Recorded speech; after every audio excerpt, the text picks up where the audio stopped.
Realignment is where insight becomes embodiment. Today we are finalizing our shadow work series with the realignment and integration step. And this, of course, is the most important part because basically you can find the things, but if you don't do anything about what you find, then you're just going to continue repeating things. And so one of the things that's important to note about the realignment portion is much like with an affirmation, which by the way, you may use affirmations to help with your realignment, but much like with affirmations, you have to find things that ring true for you. Because if so let's say you're dismantling a belief that has to do with like, I am inherently unlovable. You may not be able to toggle that directly to to I am lovable, right? Because you may firmly believe you are unlovable. And so some of it is finding, one step, 1 degree, moving in the direction that you want to move. So if you firmly believe you're unlovable, like you may not be able to say I am lovable, but what can you believe? Like what, are there people, in other words, are there some people who love you? Like, is there, are you able to love yourself? Like I find myself lovable, right? So is there something like that you could do? Anything that begins that shift. And again, I mentioned in the previous video, the tips for manifesting diagram that at some point I will probably do a series on as well. And tip number 1 is breaking it down into smaller pieces. And that's sometimes a really effective way of manifesting something new, is because if you are viewing something as too big or too much or too big of a shift, breaking it down into smaller increments, it's not that it makes it more accessible, it's that it makes you believe that it's more accessible. And because you believe it's more accessible, it is. Okay. So if you can believe for the big shift, you feel free to do that. But if you're struggling with that, pick a smaller shift. And that is the purpose of the realignment, because really with the realignment, sometimes you really can find something, and once you realize the root of it, it really is gone, because you realize how absurd it is. Because sometimes those beliefs have just been there for so long, you don't even agree with them really anymore. You just never bothered to take the trash out, to recycle that energy. And again, that ties back to the intentional living step 4, which is essentially the whole purpose of shadow work, which is releasing that which no longer serves. So again, if you don't ever release those beliefs that no longer serve, they're still just sitting there. You're literally leaving the garbage in your house, which smells, right? So that's not going to serve you. You've got all this toxic stuff hanging out. No, you need to get rid of it.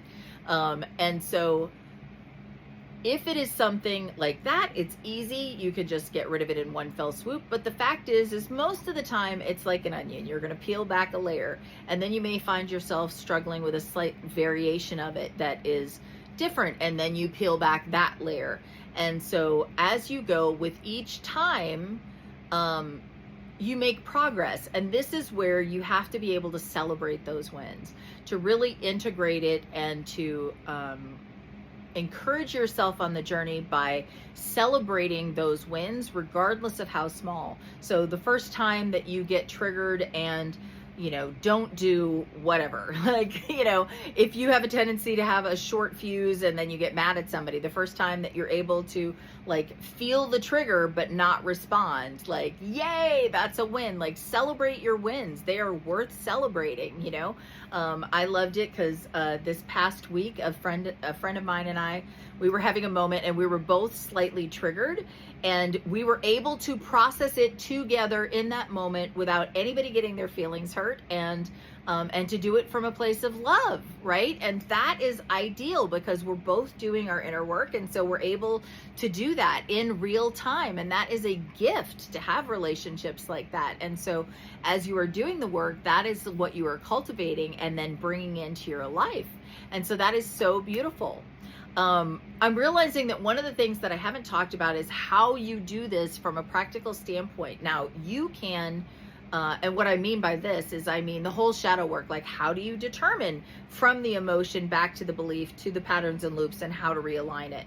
Now, if you are in therapy, you may have a therapist that can help you with that. If you have good friends who you can trust, they may be someone who you can talk with for this. Again, everybody has a different way. You also can use AIs to reflect things back to you.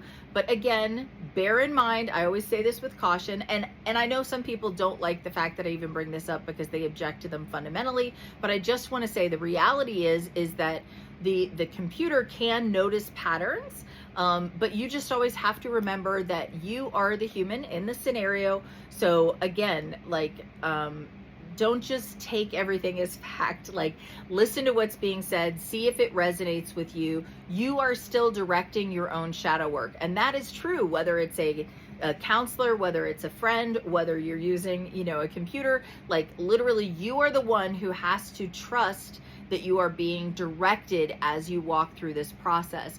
So for me, most of the time, I know that I've hit the right one when it sparks an emotional response. So when we are talking about beliefs, when we are trying to find the belief connected to a feeling, I will know I've hit the right one typically when it makes me want to cry, or sometimes I really will cry. Same thing with the loops. Like, if it sparks that emotion with me, and the only way you're going to find out what your tell is to do it and to find what works. So again, it's about jumping in there and just doing it. But and you may be able to do this by yourself. Like, you may be reflective enough that you can journal it all out and you notice things and you can find it for yourself. And that's wonderful. Like, again, there's no wrong way to do it. The right way to do it is the way that works for you.